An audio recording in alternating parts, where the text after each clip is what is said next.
নমস্কার বন্ধুরা, welcome to the GK academy channel. আমার নাম সর্বজিৎ। এনসিয়েন্ট হিস্ট্রির অ্যাডভান্স স্টাডিতে আমরা পড়ছিলাম ধর্মীয় আন্দোলন সম্পর্কে। জৈন ধর্ম সম্পর্কে আজকে পড়বো। আগের দিন বৌদ্ধ ধর্ম পুরো কমপ্লিট হয়ে গেছে, চ্যাপ্টার 5 পার্ট নাম্বার 2। তো তোমরা আগের ক্লাসগুলো দেখে নেবে, এবং এই ক্লাসগুলো মূলত WBCS প্রি এবং WBCS মেন্স পরীক্ষার জন্য আমি তৈরি করছি। তো তোমরা আগের ক্লাসগুলো পেয়ে যাবে এই চ্যানেলের প্লেলিস্টে গেলে। মেন্স এক্সাম সেকশনের মধ্যে প্রাচীন ভারতের ইতিহাসের যে প্লেলিস্টটা দেখতে পাচ্ছ সেখানে পরপর ক্লাসগুলো দেখতে থাকো। এবং এনসিয়েন্ট হিস্ট্রি WBCS পরীক্ষার মতো করে আমি এখানে তোমাদের পড়াচ্ছি, ইন ডিটেলস বোঝানোর চেষ্টা করছি। আমি পুরো ব্যাপারটা বোঝাচ্ছি সহজ করে, এবং সেই সাথে সাথে তোমরা যে ডেটা পার্টগুলো লাগে, যেখান থেকে প্রিলিমসে MCQ কোশ্চেন আসে বা অন্যান্য পরীক্ষায় যেরকম MCQ কোশ্চেন আসে, সেই সমস্ত কিছু তোমরা এখান থেকে পেয়ে যাবে। তো অবশ্যই ক্লাসগুলো পরপর দেখো, দেখলে তোমাদের সুবিধা হবে এবং একটা গল্পের মতো করে তোমরা হিস্ট্রিকে সহজে বুঝতে পারবে। তোমরা যদি এই চ্যানেলের টেলিগ্রাম যে চ্যানেল রয়েছে দ্য জিকে একাডেমি, এখানে জয়েন হয়ে যাও, তাহলে ক্লাসের নোটিফিকেশন তার সাথে সাথে এই পিডিএফটা পেয়ে যাবে। তো তোমরা এই চ্যানেলটাতে জয়েন হতে পারো। নাম এখানে দেওয়া রয়েছে, নাম সার্চ করতে পারো টেলিগ্রামে, বা নিচে ডেসক্রিপশনে লিঙ্ক দেওয়া রয়েছে, বা এই চ্যানেলের অ্যাবাউট সেকশনেও তোমরা লিঙ্ক পেয়ে যাবে। এছাড়াও টেলিগ্রাম গ্রুপ রয়েছে, যদি তোমাদের কিছু কোশ্চেন থাকে, কিছু বলার থাকে, তাহলে তোমরা এখানে আমাকে মেসেজ করতে পারবে, আমি সহজে তোমাদের উত্তর দিতে পারবো। এছাড়া ফেসবুক এবং ইনস্টাগ্রামে আমার আইডি রয়েছে, ফেসবুকেও চ্যানেলের আইডি রয়েছে দ্য জিকে একাডেমি নামে। তোমরা যদি ফেসবুকে থাকো তাহলে ফেসবুকেও ফলো করে নিতে পারো। এগুলোর সুবিধা হচ্ছে তোমরা ক্লাসের নোটিফিকেশনগুলো পেয়ে যাবে, যে আমি পরপর কি ক্লাস আপলোড করছি, কবে আপলোড করছি। এর সাথে সাথে আমি লাইভ ক্লাস নিচ্ছি আনএকাডেমি প্ল্যাটফর্মে। এই ক্লাসের টাইমটা তোমরা অবশ্যই নোট করে নাও, এই প্রত্যেকটা ক্লাস ফ্রি ক্লাস। এর সাথে সাথে আমি ইউটিউবেও লাইভ ক্লাস নেওয়া শুরু করেছি, এগুলো প্রত্যেকটা অবশ্যই ফ্রি ক্লাস। তোমরা এই ফ্রি ক্লাসগুলো করতে পারো। ফ্রি ক্লাস কিন্তু কোয়ালিটি ক্লাস আমি তোমাদেরকে দেওয়ার চেষ্টা করছি, এবং easy to difficult level question আমি ডিসকাস করছি। ভারতের বিভিন্ন পরীক্ষায় যেরকম প্রিভিয়াস ইয়ার কোশ্চেন এসছে সেই রকম। তো তোমরা যদি কোশ্চেন অ্যান্সারের সিরিজ পুরো দেখতে চাও, তোমরা আনএকাডেমির অ্যাপ ডাউনলোড করো, বা যাদের কাছে আনএকাডেমি অ্যাপ আছে তোমরা আমাকে সার্চ করতে পারো, বা নিচে ডেসক্রিপশনে লিঙ্ক রয়েছে, সেখান থেকে আমাকে ফলো করে নিতে পারো। ক্লাস টাইমিং বুধবার থেকে রবিবার সন্ধ্যে 7টা এবং রবিবার রাত্রি 9টাতে। আমি টোটাল 6টা লাইভ ক্লাস নিই আনএকাডেমি প্ল্যাটফর্মে। এছাড়া 2টো লাইভ ক্লাস নিচ্ছি ইউটিউব প্ল্যাটফর্মের ওপর। এবং তোমরা যদি সবাই জয়েন হও, যদি ক্লাসে পার্টিসিপেট বেশি হয়, তাহলে আমি ইউটিউবেও লাইভ ক্লাসের সংখ্যা বাড়িয়ে দেবো। ইউটিউবে এখন লাইভ ক্লাস নিচ্ছি বৃহস্পতিবার এবং শনিবার রাত্রি 9টায়। এই দুদিন আমি ইউটিউবে লাইভ ক্লাস নিচ্ছি। এই ক্লাসগুলোতে অংশগ্রহণ করো, তোমরা অনেক কোশ্চেন জানতে পারবে, এবং কোশ্চেন আমি স্ট্যান্ডার্ড কোশ্চেন তোমাদের সঙ্গে ডিসকাস করছি। চলো আমরা আলোচনা করব জৈনিজম বা জৈন ধর্ম সম্পর্কে। আমরা আগের দিন যে জিনিসটা বুঝে এসেছি বৌদ্ধ ধর্ম সম্পর্কে, যে ব্রাহ্মণ্য ধর্মের বিরুদ্ধে গিয়ে কিছু মানুষ তারা এগিয়ে আসেন এবং তারা নতুন কিছু কথা বলেন, যেখানে ব্রাহ্মণ্য ধর্মের যে যাগযজ্ঞের বা আচার আচরণের যে বাড়বাড়ন্ত এই সময় হয়েছিল, বা সমাজে যে ধর্মীয় বিভেদগুলো তৈরি হয়েছিল, সেগুলোর বিরুদ্ধে কথা বলে। আমরা বৌদ্ধ ধর্ম সম্পর্কে এটা দেখে এসেছি যে বৌদ্ধ ধর্ম সহজ সরল কথা বলে, এবং বৌদ্ধ ধর্ম বলছে যে সমাজের যে কোনো মানুষ এখানে অংশগ্রহণ করতে পারে। বৌদ্ধ ধর্মে কোনো এরকম তো নেই যে সমাজের বিভিন্ন বিভেদ বা এই সমস্ত জিনিসগুলো নেই। এগেন জৈন ধর্ম এই সময় সেম কথা বলছে বৌদ্ধ ধর্মের মতো, কিন্তু আমাদের বৌদ্ধ ধর্ম একটু ডিটেলসে জানতে হয়েছিল, কারণ বৌদ্ধ ধর্ম থেকে কোশ্চেন তুলনামূলকভাবে বেশি আসে। জৈন ধর্ম অতটা বেশি সময় আমাদের লাগবে না, তাই একটা ক্লাসের মাধ্যমে কমপ্লিট হয়ে যাবে। এবার বৌদ্ধ ধর্ম এবং জৈন ধর্মের মধ্যে আমরা যদি টাইম দেখি যে কোনটা সব থেকে বেশি পুরনো, তাহলে দেখবো যে জৈন ধর্ম অনেক বেশি পুরনো। কারণ জৈন ধর্মে বিশ্বাস করা হয় যে টোটাল 24 জন তীর্থঙ্কর রয়েছেন, এবং তারা একের পর এক পরপর তীর্থঙ্কর হিসেবে এসেছেন, বিভিন্ন কথা বলেছেন, জৈন ধর্মের প্রচার করেছেন, এবং শেষ 24তম তীর্থঙ্কর হচ্ছেন মহাবীর। এবার কতটা পুরনো জৈন ধর্ম সেটার আমরা এভিডেন্স কোথা থেকে পাচ্ছি? ঋগ্বেদ থেকে। ঋগ্বেদে আমরা দেখতে পাচ্ছি যে ঋগ্বেদের মন্ত্রে ঋষভনাথ এবং অরিষ্ঠনেমিনাথের কথা রয়েছে। এরা কারা, এদের সম্পর্কে আমরা একটু পরে জানছি। 24 জন তীর্থঙ্কর সম্পর্কেই আমি তোমাদেরকে জানাবো। তো ঋষভনাথ এবং অরিষ্ঠনেমিনাথ, এদের দুজনের নাম পাওয়া যাচ্ছে। এরা দুজন হচ্ছেন, একটা জিনিস জানার যে এরা দুজন হচ্ছেন প্রথম দুজন তীর্থঙ্কর। এদের দুজনের নাম পাওয়া যাচ্ছে ঋগ্বেদ থেকে। তাহলে ঋগ্বেদের সময় জৈন ধর্মেরও একটা এক্সিস্টেন্স ছিল। তখন থেকে জৈন ধর্ম একটু একটু করে উত্থান লাভ করতে শুরু করে। তাহলে একটু আগে আমি যে কথাটা বলে এলাম যে এই জৈন ধর্ম হোক বা বৌদ্ধ ধর্ম হোক, এরা প্রত্যেকে ব্রাহ্মণ্য ধর্মের বিপরীতে গিয়ে কথা বলছে। তারা ব্রাহ্মণ্য ধর্মের যে আচার আচরণ, যে রীতিনীতি রয়েছে সেগুলোর বিরোধিতা করছে। তাহলে ঋগ্বেদে এদের নাম কিভাবে আসছে? অ্যাকচুয়ালি যে জৈন ধর্ম, আমি এখন আর বৌদ্ধ ধর্ম নিয়ে আলোচনা করব না, শুধু জৈন ধর্মে ফোকাস করছি। জৈন ধর্ম অ্যাকচুয়ালি প্রথম থেকেই হয়তো এরকম ছিল না, প্রথম থেকেই হয়তো বৈদিক আচার আচরণের বিরোধিতা তারা করেনি। ইভেন ঋগ্বৈদিক যুগ সম্পর্কে আমরা পড়ে এসেছি যে ঋগ্বেদে সেরকম কোনো তো খুব কঠিন আচার আচরণ, বলি প্রথা, সমাজে বিভেদ এইগুলো ছিল না, যেটা পরবর্তী বৈদিক কালে এসে শুরু হয়। তো ঋষভনাথ এবং অরিষ্টনেমিনাথ এদের নামটা সেই জন্য আমরা ঋগ্বেদে পাচ্ছি। আরো একটা সমস্যা হচ্ছে এই যে তীর্থঙ্করদের কথা 24 জনের সম্পর্কে আমরা কিছুই প্রায় জানতে পারছি না। খুব কম ব্যক্তি যারা রয়েছেন, যারা খুব কম তীর্থঙ্কর রয়েছেন, তাদের কথা আমরা প্রপার জানতে পারছি। ঠিক আছে, তো প্রথমে যারা রয়েছেন তাদের সম্পর্কে আমরা এতটাও জানতে পারছি না, তাদের কি মত ছিল সেটাও স্বাভাবিকভাবে আজকে জানা সম্ভব নয়। তো সেই কারণে আমরা বলতে পারছি না যে সেই সময়তে জৈন ধর্ম কেমন ছিল, সেটা ঋগ্বৈদিক যে আচার আচরণ তার বিরোধিতা করতো নাকি করতো না। কিন্তু এইটুকু জিনিস তোমরা মনে রাখবে যে ঋগ্বেদে আমরা ঋষভনাথ এবং অরিষ্টনেমিনাথের কথা জানতে পারছি। এছাড়াও যে ঋষভনাথ, যিনি ঋষভ দেবও বলা হয়, ঋষভ শুধু বলা হয়, যিনি প্রথম তীর্থঙ্কর, এনার নাম বিষ্ণু পুরাণে পাওয়া যাচ্ছে, ভগবত পুরাণে পাওয়া যাচ্ছে। বিষ্ণু পুরাণ, ভগবত পুরাণ এগুলো পরবর্তীকালে লেখা। ঋগ্বেদ হচ্ছে সব থেকে পুরনো, তো ঋগ্বেদে তো রয়েছেই, তা সত্ত্বেও অন্যান্য সাহিত্যেতে রয়েছে, যেমন বিষ্ণু পুরাণ, ভগবত পুরাণ, এই সমস্ত জায়গায় এনার নাম আমরা দেখতে পাচ্ছি।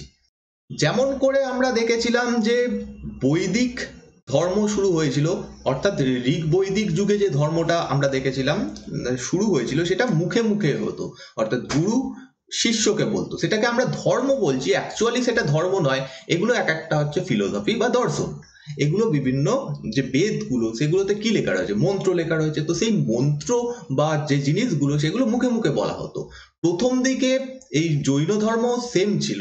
Jain teachings were first preserved as an oral tradition, অর্থাৎ এটা মুখে মুখে বলা হতো, কিন্তু পরবর্তীকালে এটা রেকর্ডেড হয়, অর্থাৎ এগুলোকে লেখা হয়।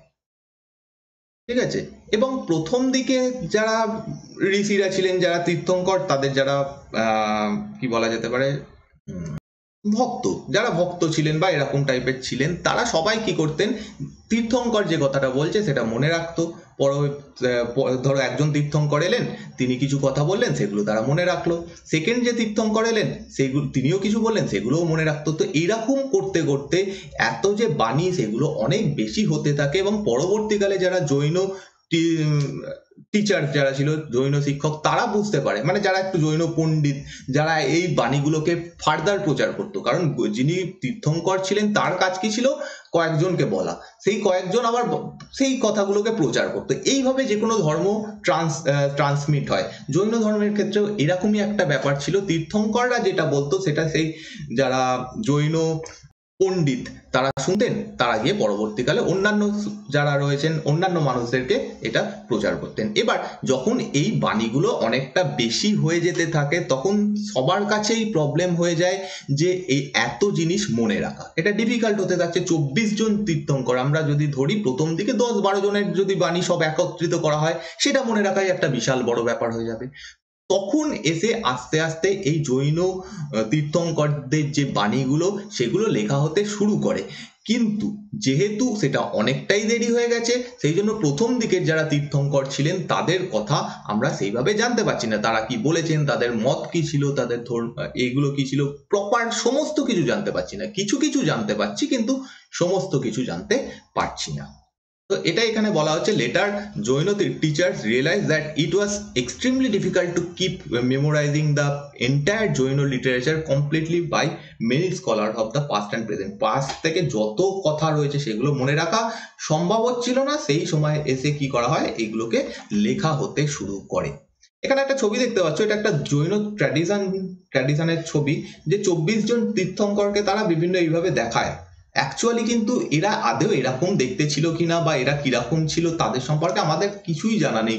আমরা খুব বেশি হলে মহাবীর সম্পর্কে জানি, পার্শ্বনাথ সম্পর্কে জানি, কিন্তু বাকি যারা রয়েছেন তাদের সম্পর্কে খুব বেশি কিছু জানা যায় না। তো ফাইনালি যেটা কি হচ্ছে আমরা দেখতে পেলাম যে পুরনো বহুদিন থেকে যে লেখাগুলো মানে বাণীগুলো ছিল জৈন তীর্থঙ্কররা এতদিন ধরে দিতে থাকছিলেন, সেটাকে ফাইনালি লেখা শুরু হতে থাকে। Hence they decided to document the Jain literature as known to them, যেহেতু এর পরে যে যাতে এগুলো মনে থাকে সেই জন্য তারা কি করে এগুলোকে লিখতে শুরু করে। আর যখন থেকে লেখা শুরু হচ্ছে, ধরো আমি উদাহরণের জন্য ধরছি 24 জন তীর্থঙ্করের মধ্যে ধরো 18 নম্বর জনের থেকে সেটা লেখা শুরু হচ্ছে। তার আগে যে যে লেখা এত কথা ছিল সেইগুলো সমস্ত কিছু সব জানা সম্ভব নয়, সবার মনে থাকবে না এই সময় প্রেজেন্ট সময় এসে। তখন তারা কি করছে, আগের যেগুলো মোটামুটি মনে রয়েছে সেইগুলোকে একটু লিখছে এবং 18 নম্বর তীর্থঙ্কর থেকে যে বাণীগুলো রয়েছে সেগুলোকে প্রপার লেখা শুরু করছে। তো এইভাবে আস্তে আস্তে জৈনদের যে ধর্মীয় গ্রন্থ সেইটা লেখা হচ্ছে, জৈন মত সম্পর্কে আমরা একটু একটু করে জানতে পারছি। ফাইনালি এইগুলো থেকেই আমরা জৈন ধর্ম সম্পর্কে জানতে পারছি। প্রবলেমটা হচ্ছে বৌদ্ধ ধর্মের ক্ষেত্রে এই লেখার পরিমাণটা অনেক পুরনো, অনেক আগে থেকে শুরু হয়ে গেছে। বৌদ্ধ ধর্মের ক্ষেত্রে এই লেখার পরিমাণও অনেক বেশি, বিভিন্ন ধরনের লেখা পাওয়া যায়, যেখানে জৈন ধর্মের ক্ষেত্রে এটা সংখ্যাতে এবং বিভিন্ন মানে সময়ের দিক থেকেও অনেকটা কম। তো অনেক কিছুই আমরা আজকে যেটা পড়বো সেটা অনেকটা জৈনদের বিলিফ, অর্থাৎ জৈনরা মনে করে। The Jain believes that their religious system is the outcome of teaching of the 24 Tirthankaras all Kshatriyas. এত অব্দি আমরা আগে ফার্স্ট ব্যাপারটা বোঝার চেষ্টা করি। দেখো, প্রথম কথা আমরা এটা পড়ে আসি যে 24 জন তীর্থঙ্কর ছিলেন। 24 জন তীর্থঙ্কর ছিলেন। তীর্থঙ্কর কারা? ওয়ান টাইপ অফ হচ্ছে জৈন ধর্মের প্রধান গুরু। এর সম্পর্কে আমরা পড়ছি তীর্থঙ্কর কারা। এবং একটা ইন্টারেস্টিং ব্যাপার যেটা লক্ষ্য করা যাচ্ছে 24 জন তীর্থঙ্কর সম্পর্কে যেগুলো লেখা হয়েছে একটু একটু, তাতে দেখা যাচ্ছে প্রত্যেকেই ক্ষত্রিয়। ক্ষত্রিয় এটা মেনশন করার কারণ কি? এটা মেনশন করার কারণ হচ্ছে এই ধর্মগুলো, আমি আগের দিনে একটা কথা বলেছিলাম যে দেখা যাবে যে প্রত্যেকেই ব্রাহ্মণ্য ধর্মের বিপরীতে কথা বলছে। সেখানে আমি কিছু কথা বলেছিলাম যে কেন এই ধর্মগুলোর উত্থান হয়। সেখানে একটা পয়েন্ট ছিল যে ক্ষত্রিয়রা চাইছিল তারা সমাজে একটু বেশি স্ট্যাটাস লাভ করবে, যেটা তারা পাচ্ছিল না ব্রাহ্মণ্য ধর্মের জন্য, যেখানে ব্রাহ্মণ্য ধর্মের সমাজ ব্যবস্থাতে চতুর্বর্ণ সিস্টেমে ব্রাহ্মণরা প্রথম, তারপর হচ্ছে বৈশ্য, তারপর ব্রাহ্মণ, তারপর হচ্ছে ক্ষত্রিয়, তারপর হচ্ছে বৈশ্য, তারপর শূদ্র। তো ক্ষত্রিয়রা সেখানে সেকেন্ড পজিশনে আসছে। এই জন্য আমরা দেখতে পাচ্ছি যে অধিকাংশ যে অন্যান্য যে মতগুলো উঠে আসছে সেগুলো সবই ক্ষত্রিয়দের মধ্যে থেকে উঠে আসছে। এবং এক্ষেত্রে এটাও প্রমাণিত যে 24 জন তীর্থঙ্করের 24 জনই ক্ষত্রিয়দের শ্রেণী থেকে উঠে আসছে। ইভেন বৌদ্ধ ধর্মের ক্ষেত্রে দেখেছি আমরা, বৌদ্ধ ধর্মের যিনি প্রতিষ্ঠাতা অর্থাৎ গৌতম বুদ্ধ, তিনিও ক্ষত্রিয় ছিলেন। এরপরে কয়েকটা অন্যান্য ধর্ম মত দেখবো তারাও প্রত্যেকে ক্ষত্রিয় ছিলেন। এটার একটাই কারণ যে ক্ষত্রিয়রা চাইছিল সমাজে একটা উঁচু মানে একটু উঁচু স্ট্যাটাস তারা লাভ করবে, ব্রাহ্মণদের যে ডমিনেশন ছিল সেটা তারা আর সহ্য করবে না। The first 22 Tirthankar are so legendary in character that is hardly possible to say anything about them. এতক্ষণ যেটা বলছিলাম যে 24 জন তীর্থঙ্করের কথা তো আমরা পেয়ে আসছি, কিন্তু এই 24 জনের সম্পর্কে আমরা কিছু জানি না। এর মধ্যে 22 জনের কথা প্রায় জানাই যায় না, মাত্র দুজনের কথা আমরা ভালোভাবে জানতে পারি। একজন হচ্ছেন পরেশনাথ বা পার্শ্বনাথ, আর একজন হচ্ছেন মহাবীর। তো এই 22 জন যে আগের তীর্থঙ্কর ছিলেন তারা আদেও ছিলেন কিনা, বা তারা আদেও মানে যেরকম দেখানো হয় সেরকম কিছু বলেছিলেন কিনা, সেটা সম্পর্কেও আমরা বলতে পারছি না। সেই জন্যই একদম প্রথমেই লেখা রয়েছে যে এটা পুরোটাই হচ্ছে জৈন বিলিফ। জৈনরা মনে করে যে 24 জন তীর্থঙ্কর ছিল, তো সেটাই আমরা মনে করব যে 24 জন তীর্থঙ্কর ছিল। এবার এই 24 তীর্থঙ্কর 24 জনের নাম এখানে রয়েছে ঋষভনাথ থেকে একদম মহাবীর অব্দি একটা লিস্ট। এই লিস্ট তোমাদের মুখস্থ করতে হবে এরকম কোনো কারণ নেই, অর্থাৎ এরকম কোনো কোশ্চেন আসবে না যে 24 জন তীর্থঙ্করের নাম লেখো, এটা কোনো দরকার নেই। যদি তোমরা কেউ হিস্ট্রি অপশনাল নিয়ে থাকো এবং সেখানে যদি জৈন ধর্ম সম্পর্কে লিখতে বলা হয়, সেখানে যদি 2-4 জনের নাম দিতে পারো সেটা ভালো হবে। যিনি এক্সামিনার তিনি বুঝবেন যে হ্যাঁ ইনি যে পড়ছে সে যে লিখেছে সে ডিটেলসে স্টাডি করেছে। তবে এটা কখনোই এক্সপেক্টেড নয় যে এই 24 জনের নামই তোমরা মনে রাখবে। হ্যাঁ, কয়েকজনের নাম এবং তাদের চিহ্ন। 24 জন তীর্থঙ্করের একটা ব্যাপার হচ্ছে প্রত্যেকেরই একটা করে চিহ্ন রয়েছে, এটা দেখানো হয়েছে। যেমন ঋষভনাথ, আমাদের কয়েকজনের নাম মনে রাখতে হবে। যেমন প্রথম তীর্থঙ্কর যার নাম হচ্ছে ঋষভনাথ, এনার চিহ্ন ছিল হচ্ছে বুল, বুল মানে হচ্ছে ষাঁড়। সেকেন্ড হচ্ছে অজিতনাথ, অজিতনাথের চিহ্ন ছিল হচ্ছে এলিফ্যান্ট অর্থাৎ হাতি। এই দুজনের মনে রাখবো। আর এখান থেকে মনে রাখবো নেমিনাথ, এনার নাম ছিল হচ্ছে নেমিনাথ, নেমিনাথের চিহ্ন ছিল হচ্ছে শঙ্খ। ওকে, আর পরেশনাথ, এই দুজনের নাম তো অবশ্যই মনে রাখতে হবে। পরেশনাথ, এনার চিহ্ন ছিল সিম্পলি মনে রাখো সাপ। ঠিক আছে, এখানে রয়েছে হচ্ছে হুডেড সার্পেন, হুডেড সার্পেন মানে হচ্ছে ফণাযুক্ত সাপ, সিম্পলি সাপ মনে রাখলেই হবে। আর মহাবীর 24তম তীর্থঙ্কর, যার চিহ্ন ছিল হচ্ছে লায়ন বা সিংহ। এদের মধ্যে মহাবীর হচ্ছেন সব থেকে ইম্পর্টেন্ট ব্যক্তিত্ব এবং এনার সম্পর্কেই আমাদেরকে পড়তে হবে। কারণ মহাবীর অ্যাকচুয়ালি এই 24 জন তীর্থঙ্কর ছিলেন বটে, বাকি 23 জন আগে ছিলেন বটে, কিন্তু মহাবীরই অ্যাকচুয়ালি এই ধর্মটাকে পপুলার করেন সাধারণ মানুষের মধ্যে। তো সেই জন্য আমরা মহাবীর সম্পর্কে ডিটেলসে পড়বো। ইভেন বাকিদের সম্পর্কে অতটা জানাও নেই, সেটাও একটা কারণ। ওকে, আমরা যখন বৌদ্ধ ধর্ম পড়ছিলাম তখন বৌদ্ধ ধর্মের সোর্স কোত্থেকে আমরা পাচ্ছি, কোথা থেকে এই লেখাগুলো পাচ্ছি, সেখানে দেখেছিলাম যে দু ধরনের গ্রন্থ হয়। একটা হচ্ছে ধর্মীয় গ্রন্থ, যেগুলোকে ক্যানোনিক্যাল টেক্সট বলা হয়, যেখানে ধর্ম সংক্রান্ত কথা লেখা রয়েছে, কিভাবে ধর্ম পালন করবে, এই ধর্মের মূল কথা কি, এই সমস্ত কিছু লেখা রয়েছে।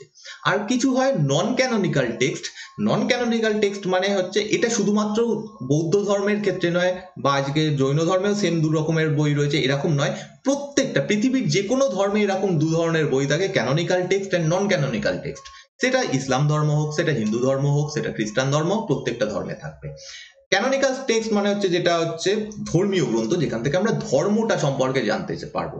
আমি যদি এখন চাই যে আমি জৈন ধর্ম গ্রহণ করব, তাহলে আমাকে ক্যানোনিক্যাল টেক্সট পড়তে হবে, তাহলে আমি বুঝতে পারবো যে এই জৈন ধর্মে অ্যাকচুয়ালি কি বলা রয়েছে। নেক্সট কিছু গ্রন্থ রয়েছে যেগুলোকে বলা হয় নন ক্যানোনিক্যাল টেক্সট। এগুলো ধর্ম সংক্রান্ত লেখা নেই, যে কিভাবে ধর্ম পালন করবে, কিভাবে কি করবে, এইগুলো লেখা নেই, কিন্তু সেই ধর্ম রিলেটেড কিছু লেখা রয়েছে গল্পের আকারে বা কবিতার আকারে, সেইগুলোকে আমরা বলবো নন ক্যানোনিক্যাল টেক্সট। তো এখানেও সেম রয়েছে, জৈন ধর্মের ক্ষেত্রেও ক্যানোনিক্যাল টেক্সট রয়েছে, কিছু নন ক্যানোনিক্যাল টেক্সট রয়েছে, যেগুলো থেকে আমরা জৈন ধর্ম সম্পর্কে বেশ কিছু জিনিস জানতে পারছি। ওকে, তো সেই ক্যানোনিক্যাল টেক্সটগুলো কি? ধর্মীয় গ্রন্থ। That sacred books of Jains are known as Siddhanta or Agam, what has come down to us or tradition, and these earliest texts are in an eastern dialect of Prakrit known as Ardhamagadhi. এখানে যেটা বলা হচ্ছে যে জৈন ধর্মে আমরা একটু আগে পড়লাম যে আগের যারা ছিলেন তাদের লেখাগুলো, তাদের বাণীগুলো আস্তে আস্তে লেখা হয়, সেই লেখারই একটা ফলস্বরূপ যে যে গ্রন্থটা তৈরি হয় সেটার নাম হচ্ছে আগম। তো জৈন যে যে ধর্মগ্রন্থগুলো রয়েছে, এরম নয় যে একটা মোটা বই লেখা হয়েছে, একটা মোটা বই তৈরি করা হয়েছে, সেই বইয়ের মধ্যে সমস্ত কিছু লেখা হয়েছে, যতজন তীর্থঙ্কর এসেছেন তাদের সবার বাণী লেখা রয়েছে, এরম নয়। এরকম বিভিন্ন বই রয়েছে, বিভিন্ন বই রয়েছে, ঠিক আছে, যেগুলোতে এই জৈন তীর্থঙ্করদের বাণীগুলো লেখা রয়েছে। যেগুলো আগে ছিল সেগুলো লেখা হয়েছে, এবার যারা নতুন তারা লিখতে শুরু করছে, পুরোনোগুলো ভেবে ভেবে লিখছে, আর নতুনগুলো যারা শুনছে সেগুলো লিখছে। তো সেই বইগুলোকে একত্রিতভাবে বলা হয় আগম বা সিদ্ধান্ত। অ্যাকচুয়ালি সিদ্ধান্ত কোনো একটা বই নয়, বা আগম কোনো একটা বই নয়, এটা কয়েকটা বইয়ের কালেকশন। ওকে, এই অবধি বোঝা গেল। এবং এইগুলো কি ভাষায় রচিত? প্রাকৃত ভাষায় রচিত। যেমন করে আমরা বৌদ্ধ ধর্মের ক্ষেত্রে দেখেছিলাম, সেখানে বেশিরভাগ ক্ষেত্রে পালি ভাষা ইউজ করা হয়েছে, জৈন ধর্মের ক্ষেত্রে অধিকাংশভাবেই প্রাকৃত ভাষা ইউজ করা হয়েছে। আর এই প্রাকৃত ভাষা অর্ধমাগধী নামেও পরিচিত। তো কোথাও যদি প্রাকৃত টার্মটা না পেয়ে অর্ধমাগধী পাও, তাহলে সেম অ্যান্সার হবে অর্ধমাগধী বা প্রাকৃত, একই ভাষা, দুটো রূপ।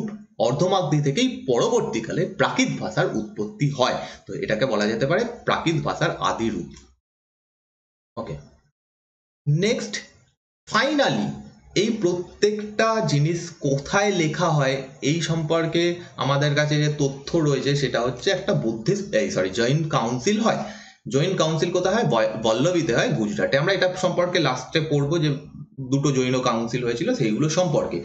একটা জৈন কাউন্সিল হয় বল্লভী গুজরাটে, এবং এখানে যিনি চেয়ারম্যান ছিলেন, প্রেসিডেন্ট ছিলেন, তার নাম হচ্ছে দেভার্দি খেমা সারমান।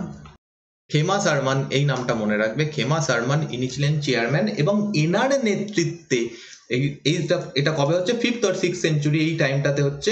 তো এই টাইমটাতে যে বৌদ্ধিস্ট কাউন্সিল হয়, সেই বৌদ্ধিস্ট কাউন্সিলে এইগুলো প্রত্যেকটা লিপিবদ্ধ করা হচ্ছে। তো আমরা এর মধ্যে কি কি পাবো? এর মধ্যে যে ক্যানোনিক্যাল যে টেক্সটগুলো, তার মধ্যে পাবো বিভিন্ন সূত্র, অচরাঙ্গ সূত্র, সূত্র পীতাঙ্গ এবং কল্পসূত্র। কল্পসূত্র রচনা করেন ভদ্রবাহু।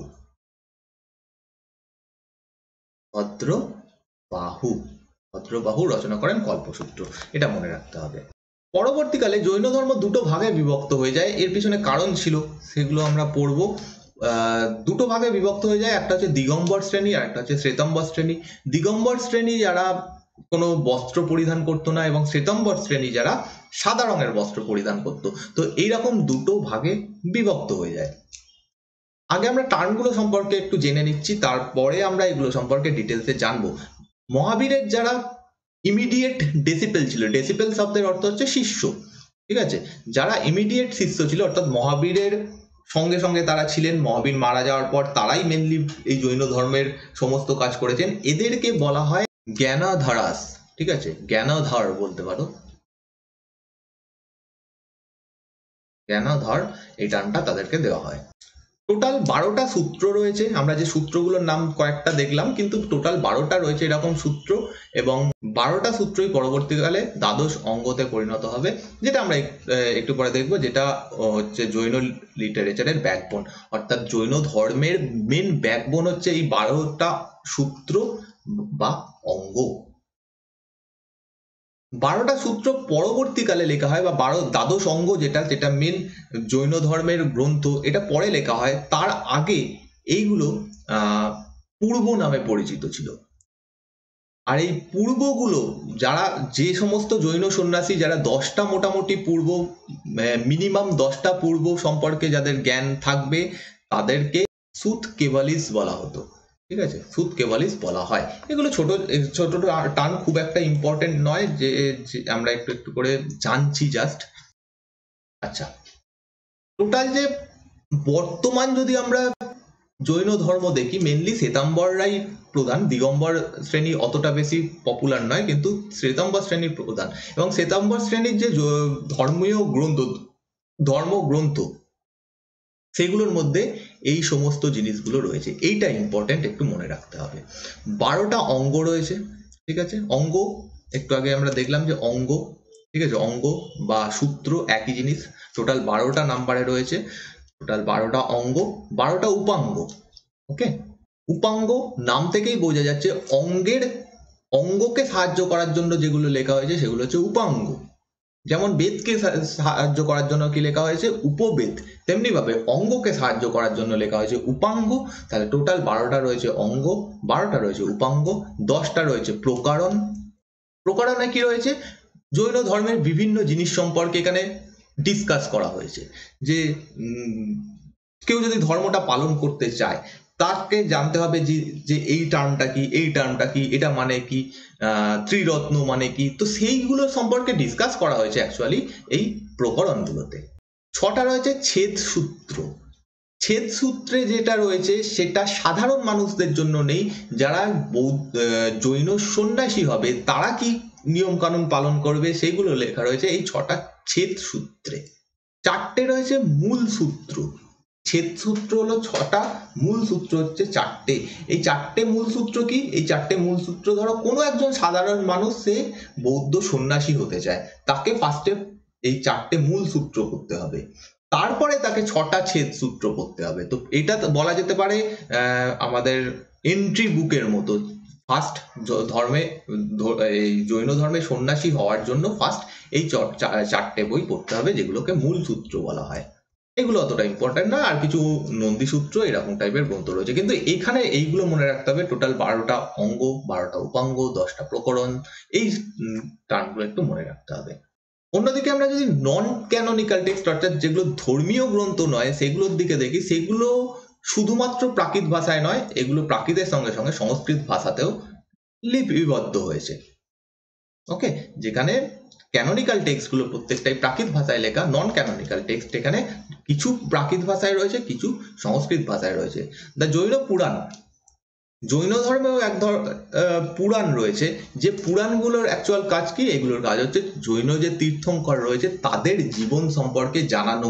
এবার এরম নয় যে সমস্ত তীর্থঙ্কর সম্পর্কে আমরা জানতে পারবো এখান থেকে, কিছু জিনিস প্রথমের দিকের যারা রয়েছে তাদের কিছু জিনিস, বাকিটা হচ্ছে আমাদের মহাবীর এবং পার্শ্বনাথ সম্পর্কে লেখা রয়েছে। তো অ্যাকচুয়ালি এদের সম্পর্কে জৈন যারা তীর্থঙ্কর তাদের সম্পর্কে রয়েছে জৈন পুরাণে। এবং আদি পুরাণে ঋষভনাথ সম্পর্কে কিছু তথ্য আমরা পেয়ে থাকি আদি পুরাণ থেকে। আদি পুরাণকে রচনা করছে, আদি পুরাণ রচনা করছে জৈন সেন বলে একজন দিগম্বর সন্ন্যাসী। এই নামটা ইম্পর্টেন্ট, কে রচনা করে আদি পুরাণ? জৈন সেন নামে একজন দিগম্বর সন্ন্যাসী এটা রচনা করেন। এবং ঋষভনাথ সম্পর্কে এখানে কিছু কথা, প্রথম যিনি তীর্থঙ্কর তার সম্পর্কে কিছু কথা লেখা রয়েছে। নেক্সট, জৈন সেন এবং গুণভদ্র এই দুজন সন্ন্যাসী মিলে এরকম একটা গ্রন্থ রচনা করেছে। এটার উচ্চারণটা খুব টাফ, ভেঙে ভেঙে আমরা উচ্চারণ করতে পারি। ত্রিশক্তি লক্ষণ, এটা ইম্পর্টেন্ট নয়, এই টার্মটা মনে রাখবে। মহাপুরাণ রচনা করেন জৈন সেন এবং গুণভদ্র, এই দুজন মিলে মহাপুরাণ রচনা করেন। এটা না মনে রাখলেও চলবে। এই গ্রন্থটা ইম্পর্টেন্ট কারণ এখানে শুধুমাত্র জৈন তীর্থঙ্করদের লাইফ সম্পর্কে লেখা আছে তা নয়, এখানে বিভিন্ন জৈন রাজা অর্থাৎ যারা জৈন ধর্ম গ্রহণ করেছে তাদের জীবনী লেখা রয়েছে, বিভিন্ন জৈন হিরো যারা রয়েছে ভালো কাজ করেছে তাদের জীবনী লেখা রয়েছে। তো এখান থেকে অ্যাকচুয়ালি আমরা হিস্ট্রি সম্পর্কে জানতে পারছি, ধর্মের সাথে সাথে এই রাজাদের কথা জানতে পারছি, বিভিন্ন মানুষের কথা জানতে পারছি। তো আমরা এখান থেকে অ্যাকচুয়ালি হিস্ট্রি জানতে পারছি, বিভিন্ন ওয়ারিয়ারদের কথা জানতে পারছি, রাজাদের কথা এখান থেকে আমরা জানতে পারছি। আর একটা খুব ইম্পর্টেন্ট গ্রন্থ যেটা হচ্ছে পরিশিষ্ট পার্বণ, যেটা রচনা করেন কে? হেমচন্দ্র। এখান থেকেও আমরা বিভিন্ন তথ্য পেয়ে থাকি, শুধুমাত্র যে জৈন তীর্থঙ্করদের সম্পর্কে তা নয়, এখান থেকেও অনেক রকম হিস্টোরিক্যাল তথ্য আমরা পেয়ে থাকি। নেক্সট, এবার লাইফ অফ বর্ধমান মহাবীর অর্থাৎ মহাবীরের জীবনী।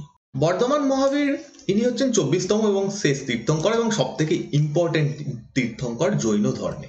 Bardhaman is considered the 24th and the last Tirthankar or জিনা। এই জিনা টার্মটা থেকে জৈন শব্দটা এসছে। জিনা মানে কি? জিনা মানে হচ্ছে এমন একজন ব্যক্তি যিনি জন্ম মৃত্যুর যে সাইকেল সেইখান থেকে মুক্তি পেয়েছেন। মানে কি? জৈন ধর্মেও মনে করা হয় তুমি যখনই জন্মগ্রহণ করবে তখন থেকে তোমার কষ্টের জীবন শুরু হচ্ছে এবং তুমি একটা সাইকেলের মাধ্যমে ফাইনালি তুমি মৃত্যুবরণ করবে, কিন্তু সেখানেই শেষ নয়, আবার তোমার পুনর্জন্ম হবে, আবার তুমি এখান থেকে তোমার কষ্টের জীবন কাটাবে, আবার মৃত্যু হবে তোমার। এইভাবে এটাকে বলা হচ্ছে সাইকেল অফ রিবার্থ। যিনি জিনা হবেন তিনি এই সাইকেল থেকে মুক্তি পেয়ে যাবেন। তার একবার মৃত্যু হলে তিনি আর পুনরায় পুনর্জন্ম লাভ করবেন না। তো এইটাই হচ্ছে জিনা শব্দটার অরিজিনাল মিনিং। জিনা মানে হচ্ছে meaning Victor, one who has attained infinite knowledge and now can help others to attain liberation from the cycle of rebirth, অর্থাৎ মোক্ষ। অর্থাৎ ইনি কি লাভ করেছেন? তিনি খুব বেশি জ্ঞান লাভ করেছেন এবং জৈন ধর্মে এই জ্ঞানটাকে বলা হচ্ছে কি? মোক্ষ। তিনি মোক্ষ লাভ করেছেন। সরি এরকম নয়, তিনি প্রচুর জ্ঞান লাভ করেছেন এবং এই জ্ঞানের মাধ্যমে তিনি জানেন যে কিভাবে এই যে সাইকেলটা রয়েছে সেখান থেকে মুক্তি লাভ করা যায় এবং এই মুক্তিটাকেই বলা হয় মোক্ষ। এখানে জৈন ধর্মে এটাকে বলা হচ্ছে মোক্ষ।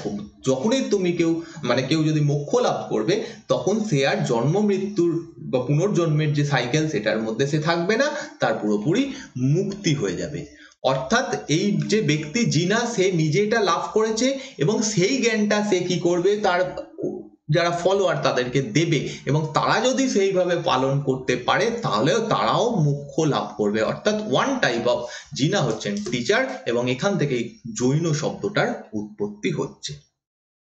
He came to be known as Mahavir or great hero. Mahavir actually তার নাম নয়, বর্ধমান তার অরিজিনাল নাম, কিন্তু মহাবীর তিনি উপাধি পান বা তিনি মহাবীর নামটা ধারণ করেন। কেন? মহাবীর মানে হচ্ছে জৈন ধর্মে মহাবীর মানে হচ্ছে গ্রেট হিরো। মহাবীর জৈন ধর্মে নয় অ্যাকচুয়ালি, সরি, মহাবীর শব্দটার অর্থ হচ্ছে গ্রেট হিরো, যে খুব হিরো মানে বুঝতেই পারছো সেরকম একজন ব্যক্তি। He was also known by the name of Jitendriya. মহাবীরের কতগুলো নাম আমরা পাচ্ছি। তার অরিজিনাল নাম হচ্ছে বর্ধমান, তাকে মহাবীর বলা হচ্ছে, তাকে জিতেন্দ্রিয় আবার বলা হচ্ছে। জিতেন্দ্রিয় মানে যে নিজের ইন্দ্রিয়কে বশ করতে পেরেছে। ইন্দ্রিয় মানে কি, আমাদের জীবনের যে লোভ, লালসা ইত্যাদি যেগুলো রয়েছে, পঞ্চ ইন্দ্রিয় বলা হয়, সেই সমস্ত ইন্দ্রিয়কে সে জয় করতে পেরেছে, অর্থাৎ তার মধ্যে এই লোভ বা এই সমস্ত জিনিসগুলো নেই, তাই জন্য তাকে বলা হচ্ছে জিতেন্দ্রিয়। আর একটা নাম বলা হচ্ছে, সেটা হচ্ছে আরিহান্ত। আরিহান্ত মানে হচ্ছে ওয়ার্থি, ওয়ার্থি।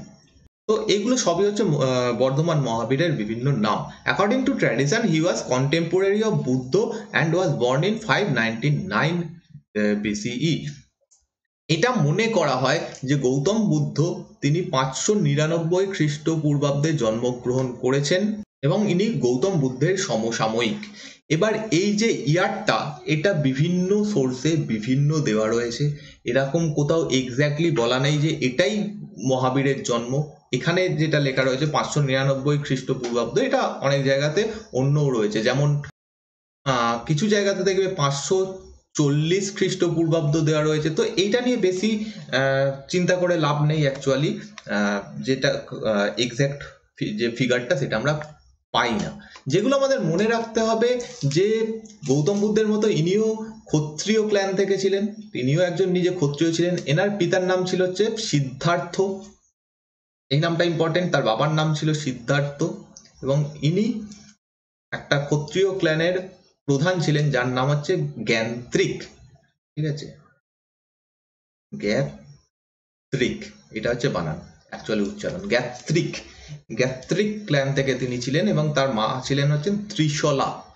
ত্রিশলা হচ্ছেন তার মা। এবং ত্রিশলা এক দিক থেকে কিভাবে চেতকের বোন ছিলেন। এবার এই জিনিসটা ইম্পর্টেন্ট। ত্রিশলা ওয়াজ লিচ্ছবি কিং চেতক সিস্টার। চেতকের নাম আমরা মহাজনপদ কালে পেয়ে এসেছি, যে চেতকের বোনের নাম হচ্ছে ত্রিশলা। তার সঙ্গে বিবাহ হচ্ছে কার? তার সঙ্গে বিবাহ হচ্ছে সিদ্ধার্থর, এবং এদের পুত্র হচ্ছেন মহাবীর। এদের পুত্র হচ্ছে মহাবীর। অন্যদিকে চেতকের যিনি কন্যা ছিলেন, যার নাম ছিল চেলনা, চেলনার সঙ্গে বিবাহ হয় কার? চেলনা হচ্ছেন চেতকের কন্যা ছিলেন এবং এনার সঙ্গে বিবাহ হয় হচ্ছে আমাদের বিম্বিসারের।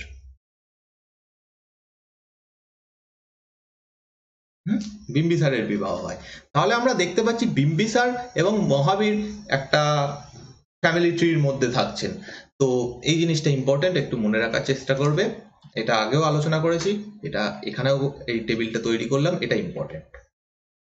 প্রথমে বর্ধমান মহাবীর, এখনো তার নাম নয় বর্ধমান, তিনি সাংসারিক জীবন পালন করতেন। তার সঙ্গে বিবাহ হয় যশোদা বলে একজনের বিবাহ হয় এবং তাদের একটা কন্যাও হয়, যার নাম, দুটো নাম পাওয়া যায়, প্রিয়দর্শনা বা অন্নজা।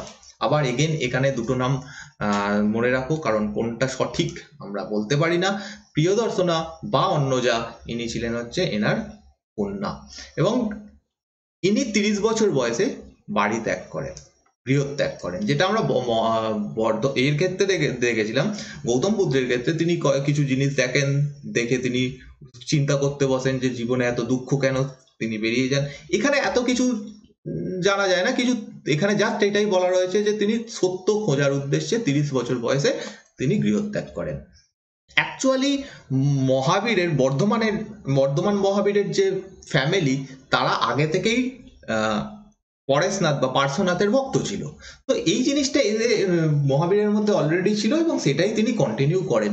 যেখানে গৌতম বুদ্ধের মধ্যে এরকম কিছুই ছিল না, গৌতম বুদ্ধকে একদম আরাম ঐশ্বর্যের মধ্যে রাখা হতো যাতে তিনি সন্ন্যাসী না হয়ে যেতে পারেন। এটা আমরা আগের দিন দেখে এসেছি।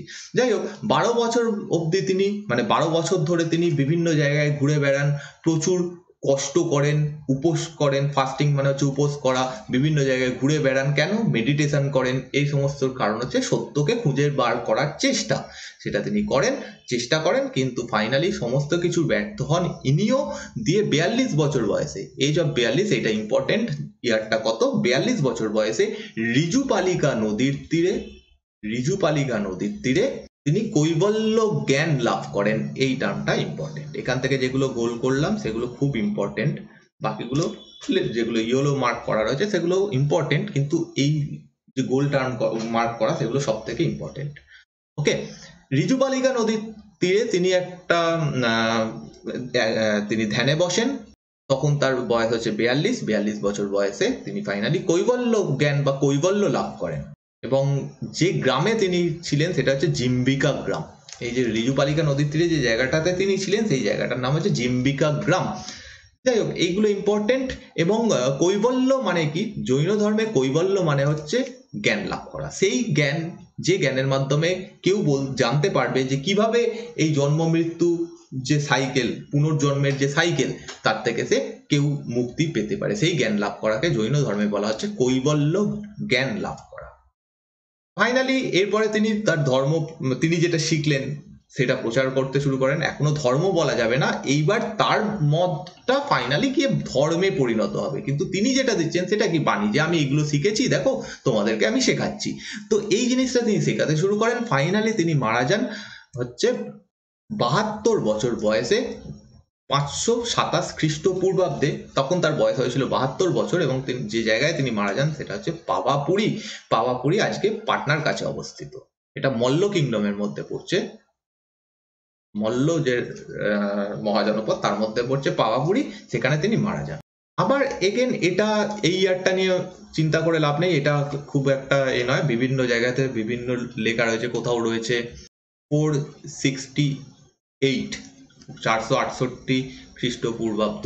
তো এগুলো মুখস্থ করার দরকার নেই, জাস্ট বুঝতে থাকো ব্যাপারটা, তাহলেই হবে। এইভাবে এটা হচ্ছে তার শর্ট একটা বায়োগ্রাফি, এইরকম তার জীবন চলেছিল। এবার জৈনিজমের যে ডক্ট্রিন মানে হচ্ছে মত, এটা কি? অ্যাকচুয়ালি আমরা যদি বৌদ্ধ ধর্ম এবং জৈন ধর্মের মত দেখি, বৌদ্ধ ধর্মের থেকে জৈন ধর্মের মত অনেক পুরনো, কারণ আমরা সেই দেখছি ঋষভদেবের সময় থেকে 24 জন তীর্থঙ্কর ছিলেন। যদি আমরা এটা মেনে নিই যে 24 জন তীর্থঙ্কর ছিলেন এবং তারা প্রত্যেকেই কিছু না কিছু বলেছেন, তাহলে জৈন ধর্মের যে মত সেটা অনেক পুরনো, এবং বৌদ্ধ ধর্ম তুলনামূলকভাবে কি অনেকটাই নতুন। কিন্তু অ্যাকচুয়ালি এই সমস্ত কিছু মত তো পাওয়া যায় না, কিছু মত পাওয়া যায়, এবং সমস্ত মত একত্রিত করে অ্যাকচুয়ালি আজকের যে জৈন ধর্ম বা যে জৈন ধর্ম সম্পর্কে আমরা পড়ছি সেইটা দাঁড়িয়ে রয়েছে। 24 জন তীর্থঙ্করের মধ্যে কিছু ব্যক্তির নাম সম্পর্কে জানা যায়, যেমন নেমিনাথ সম্পর্কে এটা জানা যায় যে তিনি সৌরাষ্ট্র অঞ্চলে থাকতেন, গুজরাটের সৌরাষ্ট্র অঞ্চলে থাকতেন, এবং ইনি হচ্ছেন 22তম তীর্থঙ্কর। 23তম যে তীর্থঙ্কর ছিলেন তিনি হচ্ছেন পরেশনাথ বা পার্শ্বনাথ, ইনি বেনারস অঞ্চল থেকে ছিলেন, এটা ইম্পর্টেন্ট, বেনারস অঞ্চল থেকে তিনি ছিলেন। এবং 24তম তীর্থঙ্কর হচ্ছেন মহাবীর। এগুলো আমরা জেনে এসেছি অলরেডি।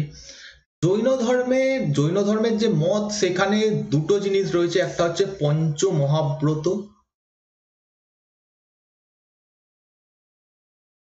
আর একটা জিনিস রয়েছে ত্রিরত্ন। ঠিক আছে, জাস্ট এই টার্ম দুটো মাথার মধ্যে বসিয়ে নাও, এই দুটো টার্ম কোন ধর্মের সঙ্গে যুক্ত, পঞ্চ মহাব্রত এবং ত্রিরত্ন। এর মধ্যে অনেক কথা রয়েছে, যার সমস্ত কিছুর মধ্যে আমরা যাব না, কারণ আমরা ধর্ম চর্চা করছি না, আমরা জাস্ট ধর্মটা সম্পর্কে জানছি। মূলত যে ফিলোসফিক্যাল যে পার্টটা, সেটা আমাদের জানতে হবে, ধর্ম সম্পর্কে জেনে আমাদের কাজ নেই। তো পঞ্চমহাব্রতর মধ্যে 5টা জিনিস রয়েছে, নামের মধ্যেই বুঝতে পারছি 5টা জিনিস রয়েছে। এই 5টা জিনিসের সম্পর্কে জাস্ট এই নামগুলোই মনে রাখতে হবে: অহিংসা, সত্য, ঠিক আছে, অচৌর্য, অপরিগ্রহ এবং ব্রাহ্মচর্য। অহিংসা মানেই বোঝা যাচ্ছে নন ভায়োলেন্স, ঠিক আছে। সত্য মানে ট্রুথ, সত্য। অচৌর্য মানে চুরি না করা, নন স্টিলিং। অপরিগ্রহ মানে অন্য কারোর জিনিস না বলে, মানে না নেওয়া, আমি অন্য কারো জিনিস নিয়ে নিলাম না বলে, এটা খুব খারাপ জিনিস জৈন ধর্ম অনুযায়ী। আর ব্রহ্মচর্য মানে হচ্ছে সন্ন্যাসীর মতো জীবন যাপন করা, তোমার মধ্যে কোনো লোভ লালসা বা কোনো কিছুর সঙ্গে অ্যাটাচমেন্ট থাকবে না, সেটাকে বলা হচ্ছে ব্রহ্মচর্য। এর পাঁচটা হচ্ছে একসাথে পঞ্চ মহাব্রত নামে পরিচিত।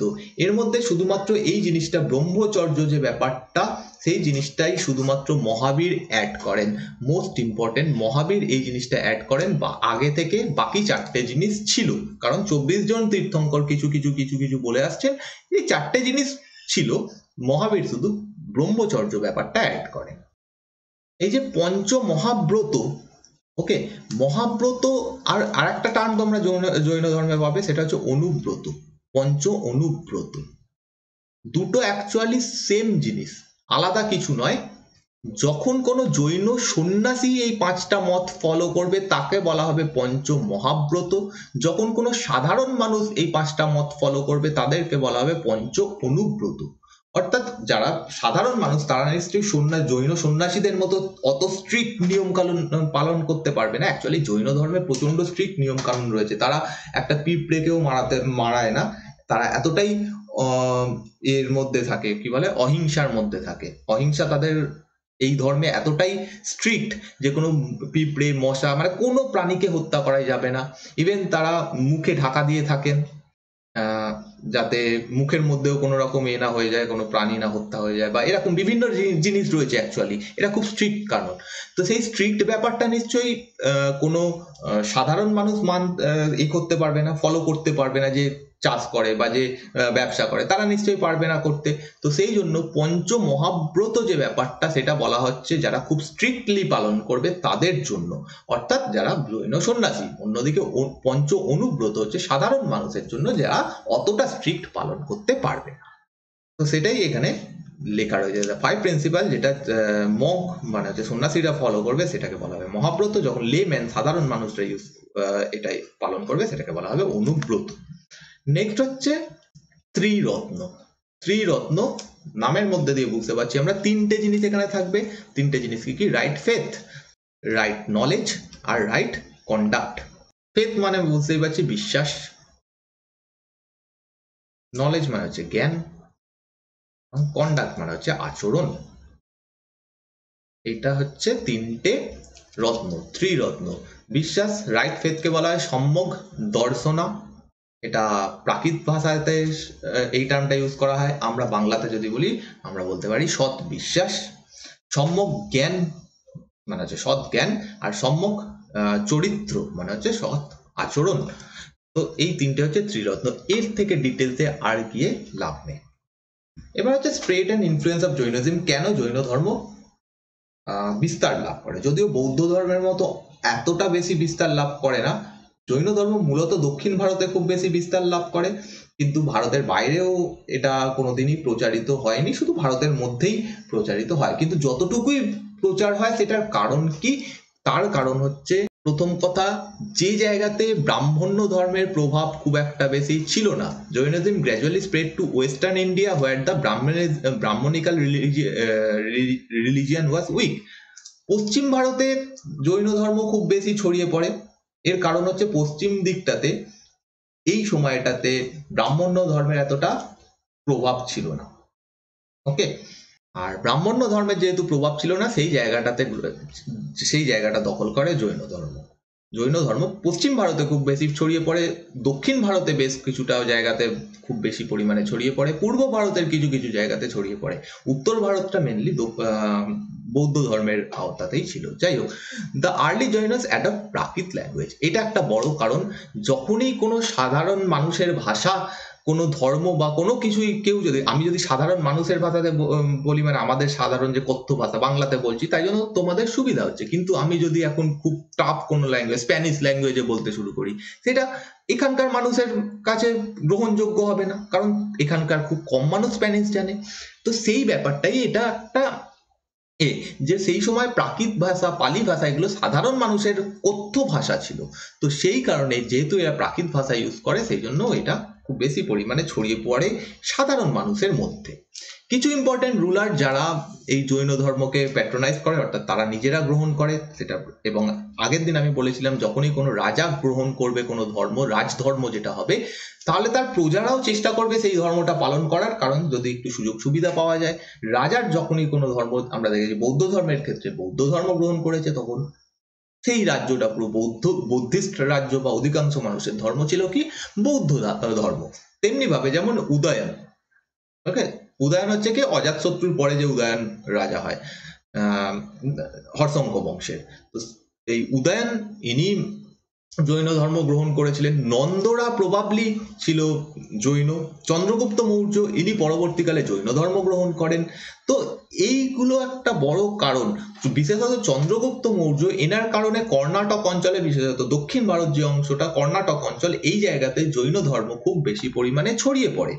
তো এই সমস্ত রুলার পরবর্তীকালে আরো কয়েকজন রুলার এই ধর্ম গ্রহণ করে, যেমন কলিঙ্গরাজ খারবেল, ইনি একজন খুব ইম্পর্টেন্ট রুলার। এনার কারণে উড়িষ্যা অঞ্চলে এই জৈন ধর্ম খুব বেশি পরিমাণে ছড়িয়ে পড়ে। এবং আর একটা ব্যাপার দেখা গেছে যে জৈন ধর্ম মার্চেন্টাইল, অর্থাৎ যারা ব্যবসায়ী, তাদের মধ্যে খুব বেশি পরিমাণে ছড়িয়ে সেই সময়তেও পড়েছিল। আজও জৈন ধর্মের অনেক ব্যবসায়ী যারা, তারা জৈন ধর্ম গ্রহণ করে। গুজরাটি ব্যবসায়ী যারা, তারা প্রত্যেকেই জৈনিস্ট হন। তো এটা একটা দেখা গেছে ব্যাপারটা। আর চন্দ্রগুপ্ত মৌর্যের নাম অবশ্যই বলতে হবে, কারণ চন্দ্রগুপ্ত মৌর্য ভদ্রবাহুর সঙ্গে দক্ষিণ ভারতে চলে যান, কারণ এখানে উত্তর ভারতে একটা বিশাল বড় ফেমাইন হয়েছিল। তো সেটা আমরা একটু পরে জানছি কি হয়েছিল ব্যাপারটা। কিন্তু তিনি দক্ষিণ ভারতে চলে যান, কোন জায়গাতে, শ্রবণবেলগোলা, যেটা কর্ণাটকে অবস্থিত, সেই জায়গাতে চলে যান এবং সেখানে গিয়ে কিছুদিন জৈন ধর্ম পালন করেন, তারপর তিনি সেখানে মারা যান। তো এই কারণে এই দক্ষিণ ভারতের এই কর্ণাটক অঞ্চলটাতে চন্দ্রগুপ্ত মৌর্যের কারণে জৈন ধর্ম খুব বেশি পরিমাণে ছড়িয়ে পড়ে। আর তার নামে ইভেন এখানে একটা পাহাড়ও রয়েছে, যেটা হচ্ছে চন্দ্রগিরি পাহাড়, এটা চন্দ্রগুপ্ত মৌর্যের নামেই নামকরণ করা হয়েছে। এছাড়া কলিঙ্গরাজ খারবেলের কথা দেখলাম। খারবেল কি করেন, খারবেল উদয়গিরি, খণ্ডগিরি, এই গুহাগুলো তৈরি করেন জৈন সাধুদের জন্য, যেগুলো আজও মানুষ উড়িষ্যায় ঘুরতে গেলে দেখতে যায়। এছাড়াও উড়িষ্যাতে যে জৈন ধর্ম ছড়িয়ে পড়ে, তার মূল কৃতিত্ব এই কলিঙ্গরাজ খারবেলকে দেওয়া যেতে পারে। আর কুষাণ পিরিয়ডে অনেক কুষাণ রুলার জৈন ধর্ম পালন করত। এছাড়া কনিষ্ক নিজে সমস্ত ধর্মেরই প্যাট্রোনাইজড করতেন, কোনো ধর্মকেই আলাদা করে দেখতেন না। এছাড়া অন্যান্য যারা রুলার ছিল, পরবর্তী যারা কুষাণ রুলার, তাদের মধ্যে অনেকেই কি করে, জৈন ধর্ম গ্রহণ করে, যার ফলে মথুরা অঞ্চলে জৈন ধর্ম ব্যাপক পরিমাণে ছড়িয়ে পড়ে। আর হর্ষবর্ধন, ইনি অ্যাকচুয়ালি শৈব ছিলেন, কিন্তু বৌদ্ধ ধর্ম, জৈন ধর্ম, প্রত্যেকটা ধর্মকেই খুব ভালোভাবে পালন করতেন। তো তার কারণেও পূর্ব ভারতের বেশ কিছু জায়গাতে জৈন ধর্ম ছড়িয়ে পড়ে। এখানে যেটা গুহা দেখতে পাচ্ছ, এটা হচ্ছে উদয়গিরি কেভ। উদয়গিরি কেভ তৈরি করেন কে, কলিঙ্গরাজ খারবেল। যখন খারবেল সম্পর্কে পড়বো, ডিটেলস এগুলো সম্পর্কে আবার জানবো। পরবর্তীকালে গঙ্গ রুলাররা জৈন ধর্ম গ্রহণ করে, তার ফলে ছড়িয়ে পড়ে। মানে এই রুলারদের নাম জাস্ট একটু জেনে রাখা ভালো, মানে কোন ডাইনেস্টি কোন ধর্ম গ্রহণ করেছে, ওভারঅল একটা মনে থাকবে ব্যাপারটা। যেমন কাদম্ব রুলাররা জৈন ধর্মের ফলোয়ার ছিল। আচ্ছা, চালুক্যদের অনেকেই জৈন ধর্মের, এরম নয় যে চালুক্য বংশের সবাই জৈন ধর্মের ফলোয়ার ছিল বা গঙ্গ বংশের সবাই জৈন ধর্মের ফলোয়ার ছিল, এরম নয়, কিন্তু অনেক রাজা জৈন ধর্ম গ্রহণ করেন। রাষ্ট্রকূট রাজাদের মধ্যে কিছু রুলার কি করেন, জৈন ধর্ম গ্রহণ করেন। রাষ্ট্রকূট রুলারদের মধ্যে ইভেন রাষ্ট্রকূট বংশের যিনি সব থেকে ইম্পর্টেন্ট রুলার, সব থেকে শক্তিশালী বা সব থেকে গুরুত্বপূর্ণ শ্রেষ্ঠ রুলার যাকে বলা হয়, অমোঘ বর্ষা। অমোঘ বর্ষা সম্ভবত জৈন ধর্ম গ্রহণ করেছিলেন, এটা জৈনরা মনে করে। এবং এই জৈন সেন, যার নাম আমরা একটু আগে দেখে এসেছি, জৈন সেন এবং গুণভদ্র, এরা দুজন এই সময়তেই এনার আন্ডারেই মহাপুরাণ রচনা করেন, যেটা খুব ইম্পর্টেন্ট একটা গ্রন্থ, যেখান থেকে আমরা ইতিহাসের বিভিন্ন তথ্য পেয়ে থাকি। তো এই মহাপুরাণ এই সময় রচনা হয়। এছাড়া অমোঘ বর্ষা নিজে একটা রচনা করেন, যার নাম হচ্ছে রত্নমালিকা। এটা অ্যাকচুয়ালি একটা জৈন ওয়ার্ক, জৈন গ্রন্থ। তো তিনি নিজে রচনা করেন, সেই জন্যই মনে করা হয় যে তিনি জীবনের শেষ সময় এসে এই জৈন ধর্ম গ্রহণ করেন। আচ্ছা, ইন্দ্র ফোর্থ হচ্ছেন, ইনিও রাষ্ট্রকূট বংশেরই একজন রুলার। ইনিও জৈন ধর্মের ফলোয়ার ছিলেন, কারণ তিনি সল্লেখনা বিধিতে মারা যান। সল্লেখনা মানে কি, উপোস করে, মানে না খেয়ে মৃত্যুবরণ। যেমন করে চন্দ্রগুপ্ত মৌর্য সেম কাজ করেছিলেন, এই ইন্দ্র চতুর্থ সেম কাজ করেন। মিডিভাল টাইমে গুজরাটে জৈন ধর্ম প্রথমেই আগেই দেখলাম যে পশ্চিম অঞ্চলে জৈন ধর্মের ছিল, বেশ বারবার এখানে অনেকেই গ্রহণ করেছিল পশ্চিম অঞ্চলে। মিডিভাল টাইমে গিয়েও এই জৈন ধর্ম গুজরাট অঞ্চলে ব্যাপক বৃদ্ধি লাভ করে। এই সময়কার গুজরাটের যারা চালুক্য বংশ ছিল তারা জৈন ধর্মের ফলোয়ার ছিল, যেমন কিং সিদ্ধ রাজা ইনি জৈন ধর্মের ফলোয়ার ছিলেন। কুমার পাল ইনি জৈন ধর্মের ফলোয়ার ছিলেন। একজন বিখ্যাত জৈন লেখক যার নাম হচ্ছে হেমচন্দ্র কি লেখেন? পরিশিষ্ট পার্বণ। তো হেমচন্দ্র ইনি কুমার পালেরই রাজসভাতে ছিলেন। এই কুমার পাল হচ্ছেন গুজরাটের চালুক্য বংশের রুলার। রাজপুতানা অর্থাৎ যে রাজপুতরা অনেকে জৈন ধর্ম গ্রহণ করে।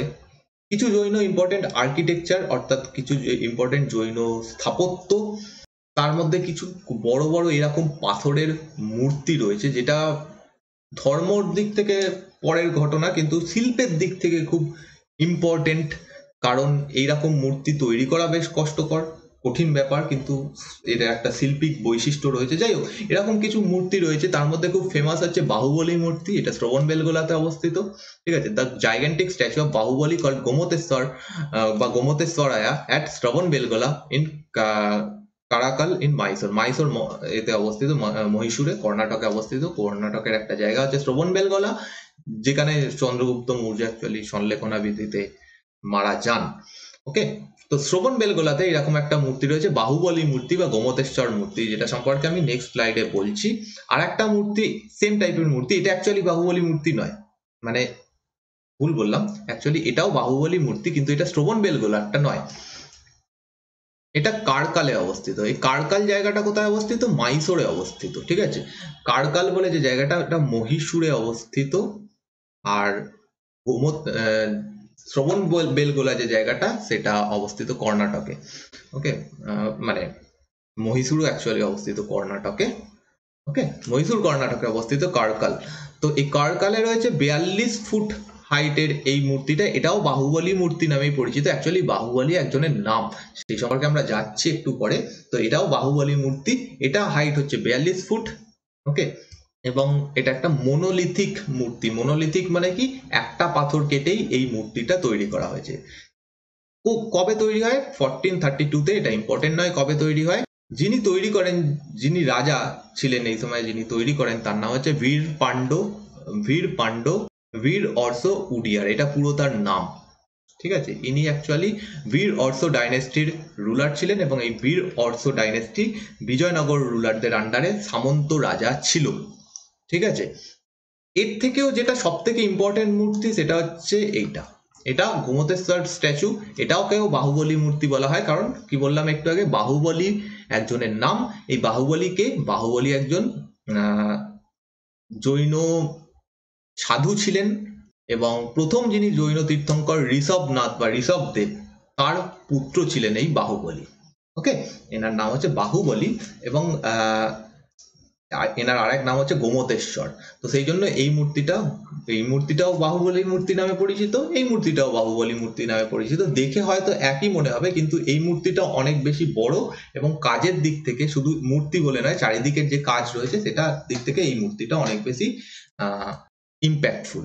এটা হচ্ছে সব থেকে বড়, 56.5 ফিট, প্রায় 56.5 ফুট এটা উঁচু, এবং এটাও সিঙ্গেল গ্রানাইট পাথর দিয়ে তৈরি। এইগুলো মনে রাখবে কি পাথর দিয়ে তৈরি, এর হাইট কত, আর এটা একটা মোনোলিথিক স্ট্যাচু, অর্থাৎ একটা পাথরে তৈরি। পৃথিবীতে যতগুলো একটা পাথরে মূর্তি তৈরি রয়েছে, তার মধ্যে সব থেকে বড় মূর্তি এইটা, সেই কারণে এটা এতটা ইম্পর্টেন্ট। কোথায় অবস্থিত? শ্রবণবেলগোলাতে অবস্থিত। শ্রবণবেলগোলা বর্তমানে কর্ণাটক রাজ্যে পড়ে যাচ্ছে। আর এটা দেখে নিলাম বাহুবলী কে ছিলেন। বাহুবলী হচ্ছেন ঋষভনাথের পুত্র ছিলেন, এবং এটা কে তৈরি করেছিলেন এটা ইম্পর্টেন্ট। এটা চমুন্দা রায় বলে একজন তৈরি করেছেন। এই নামটা, আগের নামটা মনে রাখো কি না রাখো ইম্পর্টেন্ট নয়, এই নামটা অতটা ইম্পর্টেন্ট নয়। এই মূর্তিটা যেহেতু বিশেষত্বের দিক থেকে সব থেকে ইম্পর্টেন্ট, সেই জন্য এই নামগুলো মনে রাখতে হবে। চমুন্দা রায় ইনি হচ্ছেন একজন মন্ত্রী ছিলেন, তিনি এটা তৈরি করেছিলেন। তারা কোন রাজবংশের আন্ডারে? গঙ্গ রাজবংশের আন্ডারে ইনি একজন মন্ত্রী ছিলেন। গঙ্গ বংশের সেই সময় রুলার ছিলেন রচমল্ল বলে একজন রুলার ছিলেন। এই নামটা অতটা ইম্পর্টেন্ট নয়, কিন্তু চামুন্ডা রায় নামটা ইম্পর্টেন্ট। চামুন্ডা রায় এই মূর্তিটা তৈরি করেন। ওকে, এছাড়াও কিছু কেভ রয়েছে। কেভ মানে হচ্ছে গুহা, যেখানে জৈন সন্ন্যাসীরা থাকতো, যেমন Hathigumpha cave, Udayagiri Khandagiri cave, Junagadh cave, Junnar cave. ঠিক আছে, এইগুলো প্রত্যেকটা এই কেভগুলো ইম্পর্টেন্ট। এখানে কিছু শিল্পের বৈশিষ্ট্য পাওয়া যায়, আর এগুলো জৈন ধর্মের জন্য ইম্পর্টেন্ট। আচ্ছা, মাউন্ট আবুতে একটা মন্দির রয়েছে, একটা নয় কয়েকটা মন্দির রয়েছে, যেমন দিলওয়ারা মন্দির, বিমল বাসাই টেম্পল। এগুলো প্রত্যেকটাই জৈন ধর্মের জন্য ইম্পর্টেন্ট মন্দির। এটা জৈন মন্দির, যেটার নাম হচ্ছে দিলওয়ারা টেম্পল। এটা খুব ফেমাস একটা মন্দির, দিলওয়ারা টেম্পল বা দিলওয়ারা মন্দির, যেটা রাজস্থানের মাউন্ট আবুতে অবস্থিত। রাজস্থানের মাউন্ট আবুতে এটা অবস্থিত। এগেন এই নামটা ইম্পর্টেন্ট, এটা তৈরি করেন যিনি, তার নাম হচ্ছে বিমল শাহ।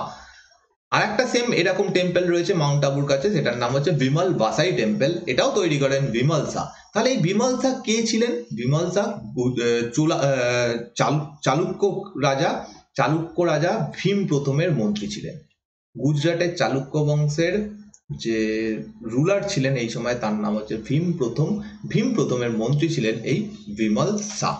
ইনি এই দুটো মন্দির তৈরি করেন। ওকে, একটা জিনিস দেখে এলাম, গ্রেট ফেমাইন হয়েছিল, একটা বিশাল বড় ফেমাইন দুর্ভিক্ষ হয়েছিল, যার ফলে এই ফলে কি হয়, উত্তর ভারতে মেনলি এই ফেমাইনটা হয়, যার ফলে কিছু জৈন সন্ন্যাসী তারা দক্ষিণ ভারতে চলে আসে, এবং এই দলটাকে যিনি নেতৃত্ব দেন তার নাম হচ্ছে ভদ্রবাহু, এবং এই দলে চন্দ্রগুপ্ত মৌর্য নিজে স্বয়ং ছিলেন।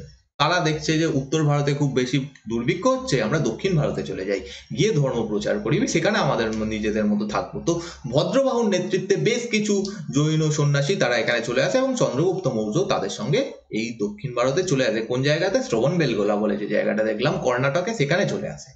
ওকে, এবং তারা আবার পরে ফিরে যায়। তখন আর চন্দ্রগুপ্ত মৌর্য ছিলেন না, চন্দ্রগুপ্ত মৌর্য শ্রবণবেলগোলাতেই মারা যান। কিন্তু ভদ্রবাহু এবং তার যারা ফলোয়াররা দক্ষিণ ভারতে এসেছিলেন, তারা আবার ফিরে যান উত্তর ভারতে 12 বছর পর। অন্যদিকে যে দলটা উত্তর ভারতে থেকে গেছিল এই দুর্ভিক্ষকে উপেক্ষা করে, তাদের নেতৃত্ব দিচ্ছিল কে? স্থূলভদ্র। এই দুটো নাম খুব ইম্পর্টেন্ট জৈন ধর্মের জন্য। স্থূলভদ্রের নেতৃত্বে কিছু মানুষ মগধেই থেকে গেছিল, দুর্ভিক্ষ হচ্ছিল তা সত্ত্বেও। এবার যখন দক্ষিণ ভারত থেকে এরা ফিরে উত্তর ভারতে আসে, মগধে ফিরে আসে, তখন এই স্থূলভদ্রের যারা ফলোয়ার এবং ভদ্রবাহুর যারা ফলোয়ার যারা ফিরে আসছে, তাদের মধ্যে একটা বিরোধ সৃষ্টি হয়। স্থূলভদ্রের যারা ফলোয়ার তারা বলে যে ভদ্রবাহুর নেতৃত্বে যারা দক্ষিণে গেছিল, তারা জৈন ধর্মের যে নীতি ইত্যাদি ত্যাগ করেছে, তার মধ্যে অনেক কিছু নতুন অ্যাড করেছে। আমরা যে ট্র্যাডিশনাল জৈন ধর্ম মহাবীর যেরকম বলে গেছেন সেইভাবেই পালন করছি। তো এই নিয়ে একটা প্রবলেম শুরু হয়, এবং সেই কারণেই দুটো ভাগে বিভক্ত হয়ে যাবে। ভদ্রবাহুর নেতৃত্বে যারা ছিল তারা কি হয়ে যাবে? শ্বেতাম্বর নামে পরিচিত হয়ে যাবে, এবং স্থূলভদ্রের নেতৃত্বে যারা ছিল তারা দিগম্বর নামে পরিচিত হয়ে থাকবে। তো সেটাই এখানে তফাৎটা দেখানো হয়েছে, দিগম্বর এবং শ্বেতাম্বর। দিগম্বর মানে হচ্ছে যারা একদমই ন্যাকেড থাকতো, অর্থাৎ তারা কোনো বস্ত্র পরিধান করতো না, তাদেরকে দিগম্বর বলা হয়। এবং শ্বেতাম্বর হচ্ছে তারা যারা সাদা রঙের বস্ত্র পরিধান করে, তাদেরকে শ্বেতাম্বর বলা হয়। এবং এটার কারণ হচ্ছে এই মগধ থেকে চলে যাওয়া দক্ষিণ ভারতে আবার ফিরে আসা, যে মগধে যে ফেমাইনটা, উত্তর ভারতে যে ফেমাইন বা দুর্ভিক্ষ হয়েছিল, সেটার কারণে এতক্ষণ ধরে যেটা বলছিলাম। ওকে, জৈন কাউন্সিল, দুটো জৈন কাউন্সিল হয়, একটা হয় 310 সম্ভবত, এটা একটু সম্ভবত লিখতে হবে কারণ এটা সম্পর্কে জানা যায় না অ্যাপ্রক্সিমেটলি। মোটামুটি 310 খ্রিস্টপূর্বাব্দে এটা পাটুলিপুত্রে হয়। প্রথম যে জৈন কাউন্সিল এটা পাটুলিপুত্রে হয়। এখানে কি করা হয়? দ্বাদশ অঙ্গ এটা লেখা হয়। এর আগের যে গ্রন্থটা ছিল সেটা হচ্ছে পূর্ব, তাকে পূর্ব বলা হতো। ঠিক আছে, 14খানা পূর্ব ছিল। ঠিক আছে, 14খানা পূর্ব মানে 14টা বই। ঠিক আছে, 14খানা পূর্বকে একত্রিত করে 12টা সংখ্যায় নিয়ে আসা হয় এবং নাম দেওয়া হয় 12 দ্বাদশ অঙ্গ। কিন্তু যারা দিগম্বর ছিল তারা প্রত্যেকে এটাকে রিজেক্ট করে, যে আমরা এই দ্বাদশ অঙ্গকে মানব না। তো সেই কারণে যে 14 পূর্ব ছিল, 14 পূর্বস, এটা দিগম্বরদের ধর্মীয় গ্রন্থ।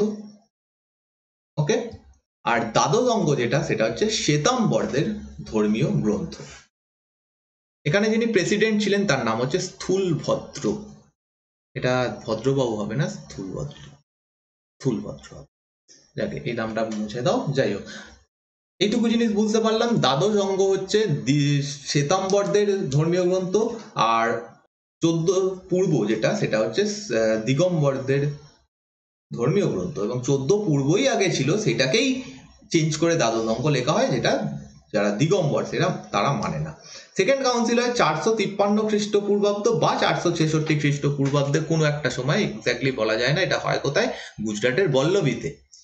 এইখানে এসে ফাইনালি সমস্ত মত বিরোধ যা যা ছিল, এটা অনেকটাই পরে হচ্ছে। দেখো 453 খ্রিস্টাব্দে, এটা কিন্তু খ্রিস্টাব্দে হচ্ছে, আর এটা হচ্ছে খ্রিস্টপূর্বাব্দে মানে 310 প্লাস আরো যদি 450 বছর অ্যাড করি, মানে হচ্ছে 3.5, প্রায় 800 বছর পরে সেকেন্ড কাউন্সিল হচ্ছে। ঠিক আছে, তো এটা অনেকটাই পরে। তখন আর ওই মতবিরোধ আগে কি হয়েছিল ওইসব ভেবে লাভ নেই।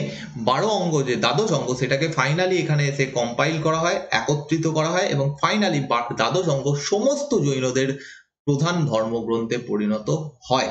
এবং তার সাথে সাথে 12টা উপাঙ্গ, যেগুলো আমরা নাম দেখে এলাম অঙ্গকে সাপোর্ট করার জন্য, সেটাও এখানে লেখা হয়। প্রেসিডেন্ট যিনি ছিলেন তার নাম হচ্ছে দেরিদ্দিগঞ্জ ছিলেন। আর কিছু ছোট ছোট ধর্মীয় মত বা ফিলোসফি এই সময় উঠে আসে, সেইগুলো সম্পর্কে একটু জেনে রাখো। যেমন আজীবক শ্রেণীর ফাউন্ডার হচ্ছেন মাস্কারিপুত্র গোশালা বা গোশালা মাস্কারিপুত্র, এই দুটো দুভাবেই তাকে বলা হয় এনাকে। ইনি হচ্ছেন ফলোয়ার, মানে ইনি হচ্ছেন প্রতিষ্ঠাতা। ইনি একসময় মহাবীরের সাথে ছিলেন, মহাবীরের একজন শিষ্য ছিলেন, কিন্তু পরবর্তীকালে মহাবীরের সঙ্গ ত্যাগ করেন এবং নিজে একটা ধর্মমত প্রচার করেন, যেটার নাম হচ্ছে আজীবক শ্রেণী। নেক্সট হচ্ছে লোকায়ত বা চার্বাক। লোকায়ত শ্রেণীর প্রতিষ্ঠাতা হচ্ছেন অজিত কেশকামলিন, এবং চার্বাক শ্রেণীর প্রতিষ্ঠাতা বলা হয় চার্বাককে। ঠিক আছে, লোকায়ত অজিত কেশকামলিন এবং চার্বাক হচ্ছে প্রতিষ্ঠাতা হচ্ছেন চার্বাক। কিন্তু অ্যাকচুয়ালি এই দুটো মতই সেম, এবং এটার যিনি অরিজিনাল ফাউন্ডার তিনি হচ্ছেন বৃহস্পতি মুনি। তো বৃহস্পতি মুনি হচ্ছেন এই ধর্মের প্রতিষ্ঠাতা। লোকায়ত, চার্বাক এই ধর্মগুলোর অ্যাকচুয়াল প্রতিষ্ঠাতা হচ্ছেন বৃহস্পতি মুনি। তারপরে সেগুলো আবার বিভিন্ন মত হয়, এই কেশকামলিন যে এই সমস্ত মতগুলো অ্যাড হয় সেটা পরের ঘটনা, কিন্তু অ্যাকচুয়াল ফাউন্ডারের নাম মনে রাখতে হবে। আচ্ছা, বিজ্ঞানবাদ বা যোগাচার, এইটা যিনি প্রতিষ্ঠা করেন তার নাম হচ্ছে মৈত্রেয় নাথ। ঠিক আছে, মৈত্রেয় নাথ, তার সঙ্গে ছিল অসঙ্গ এবং বসু বন্ধু। এই তিনজন মিলে এই বিজ্ঞানবাদ বা যোগাচার স্কুল বা যোগাচার মত প্রতিষ্ঠা করেন। আচ্ছা, লিঙ্গায়ত শ্রেণীর প্রতিষ্ঠাতা হচ্ছেন বাসব। ঠিক আছে, এরা শৈব, ওয়ান টাইপ অফ শৈব, কিন্তু এদের একটা আলাদা মত রয়েছে, যে জন্য এদেরকে লিঙ্গায়ত শ্রেণী বলা হয়। লিঙ্গায়তরাও এখন খুব পপুলার।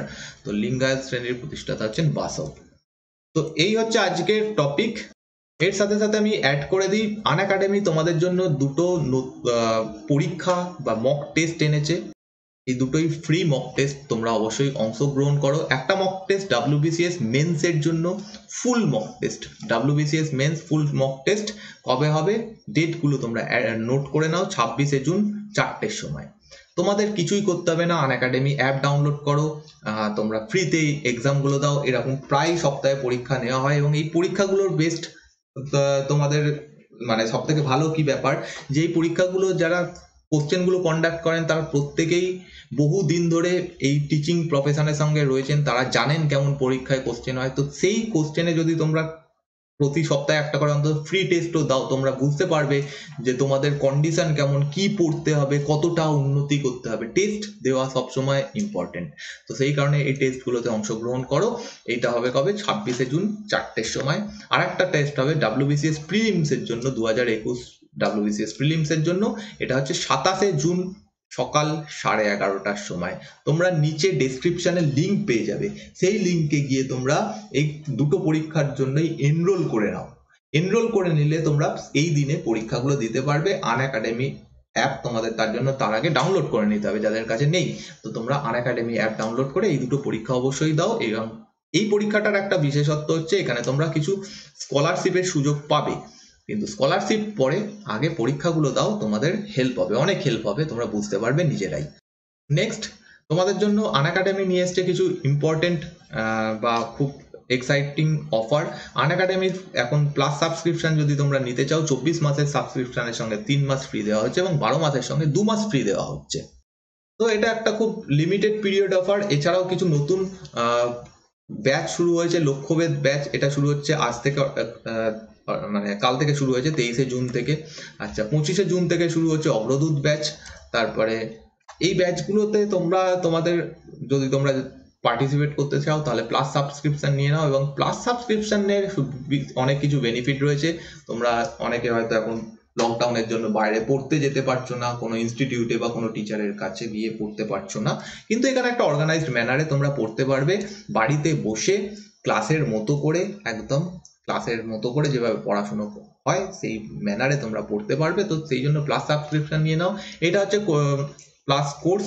তোমাদের কত টাকা পে করতে হবে, এই টাকাটাও তোমরা পে করবে না, কারণ এর ওপর 10% ডিসকাউন্ট তোমরা পেয়ে যাবে যদি আমার কোড ইউজ করো। আমার কোড হচ্ছে সর্বজিৎ 10। ওকে, সর্বজিৎ 10 কোড ইউজ করলে তোমরা 10% ডিসকাউন্ট যে কোনো কোর্সের ওপর পেয়ে যাবে। তো অবশ্যই তোমরা যদি মনে করো যে প্লাস সাবস্ক্রিপশন নেবে তাহলে অবশ্যই নিতে পারো এই টাইমে। ওকে, এটা হচ্ছে প্লাস বেনিফিট। কি কি বেনিফিট পাবে, তোমাদের ফেভারিট এডুকেটরদের কাছ থেকে পড়তে পারবে, ডাউট ক্লিয়ারিং ক্লাস পাবে, ব্যাচ কোর্স এখানে হয়, এবং একদম বাড়িতে বসে ব্যাচ অনুযায়ী তোমরা পড়তে পারবে, প্রচুর টেস্ট দিতে পারবে। এইগুলো হচ্ছে সুবিধা। Thank you for watching this class. Next ক্লাসে আমরা আলোচনা করবো নতুন কিছু টপিক সম্পর্কে। আমাদের ধর্মীয় যে আন্দোলন সেটা ব্যাপারটা শেষ। যদি তোমাদের এই ক্লাসটা ভালো লাগে অবশ্যই লাইক এবং শেয়ার করো, এবং যদি তোমরা চ্যানেলে নতুন হও সাবস্ক্রাইব করে পাশে দেওয়া বেল আইকনটা অবশ্যই টিপে দিও। Thank you for watching this class. দেখা হবে নেক্সট ক্লাসে।